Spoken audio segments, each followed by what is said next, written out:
You know, we all know that he wants to play as well as he can, and he thinks that he could have done better in that game. So that is life in the NFL.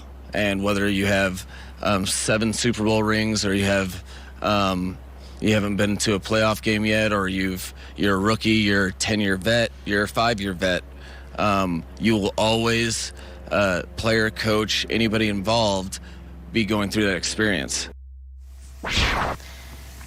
All right, we got there with Mike McDaniel. We hear that answer, and now let's talk expectations for the head coach of the Dolphins, for Tua, the Dolphins' offense in general against the Chargers come Sunday night, Jay. I expect a lot from him. I expect a bounce-back game. Listen, the 49ers defense is really good. They're not playing them this week. They're playing the Chargers defense, who ranks 30th in points allowed from their side of the ball. They've given up 13 plays of 20-plus touchdowns, and the Dolphins offense is explosive. It is the perfect game to come off that 49ers game, to get an opportunity for Tua to get going, getting the ball and the speed of the players on the offense. Yes, we know Tyreek Hill. We know Jalen Waddle. We saw Sherfield take the opening play versus the 49ers, just rolling. What's up, Trent? Mostert, a guy who can run as well. The Dolphins offense is known for explosive plays, and they're going to get an opportunity come Sunday versus these Chargers to go out there and get back on track.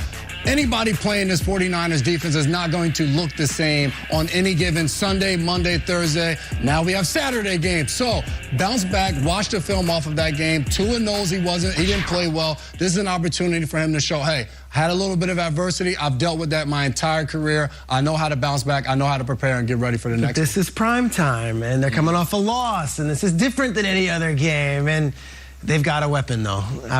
That logo right there, that Chargers logo, Tyreek Hill has a percentage of ownership of the Chargers, and that goes back several years. Tyreek Hill saves his best for games against the Chargers. This was Patrick Mahomes' first career Week 1 start, and right from go, it was Tyreek Hill had a huge game giving the deuces against the Chargers in their old stadium in Carson City. Also had a punt return touchdown in this game. Tyreek owns the Chargers. I go back to remember the game where Tyrod has the issue, and then immediately they got to go to Justin Herbert, and he fights valiantly and plays, and at the end of the game, Patrick Mahomes has to make a play, and this is the COVID season. He rolls right, and it's like everyone in the building knows where it's going, and it was going to that guy on a dime, and that's how they won the game and beat Justin Herbert in his first career start. And then even last year, prime time, Thursday night, Joe and Troy, Week 15, huge game. End of regulation. Mahomes is like, where's Tyreek? I'm going to make it Tyreek. This one here is one of my favorite Mahomes to Tyreek plays. He avoids it, looks around, looks behind him, and then throws it. And look at Tyreek. He does this, and then whoop, right out of bounds. Got the first down, moved the chains. Tyreek Hill has his most career yards. It's against the Chargers, against any team. His most career touchdowns against the Chargers, any team. I don't know if this Dolphins team as a whole is ready for a big primetime spot with everyone watching and all the pressure. I know Tyreek Hill's going to have a big game. He always does. That's why you bring him in. Yeah. And I look at Tua. Everybody has bad games. The big dogs don't put two together. When you have a bad one that next week, like I don't think Mahomes played his best football against the Bills this year. The next week, he whacks San Francisco. You're like, no. I got one control alt delete and start over. Tua had his game. Now, if he's going to be one of these guys who's going to win playoff games in the AFC, this has to be a big game for him. There's also, like, see how good he is? There's draft ramifications here, too. And I would like Tua to be like, no, they picked the right guy. Did you see the scoreboard? That's why I'm a Dolphin. I'm looking for that.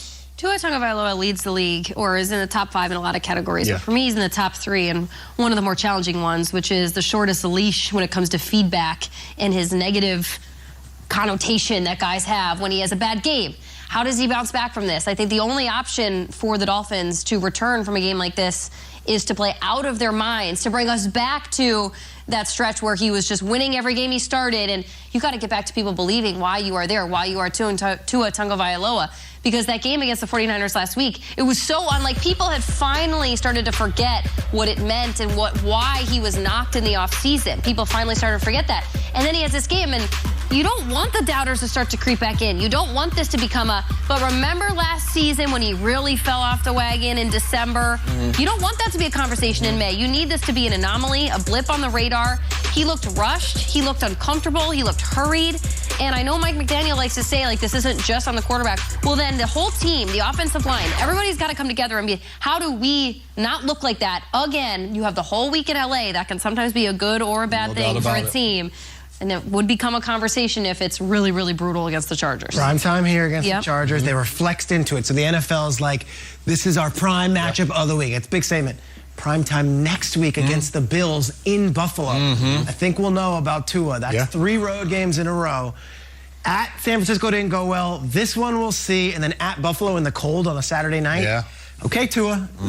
Great to be crowned the MVP in October. Okay, Tua. Here we go. What a stretch. You go to play in sunny LA, and you said the most aesthetically pleasing games in Buffalo are the ones where it's actively snowing. I hope so.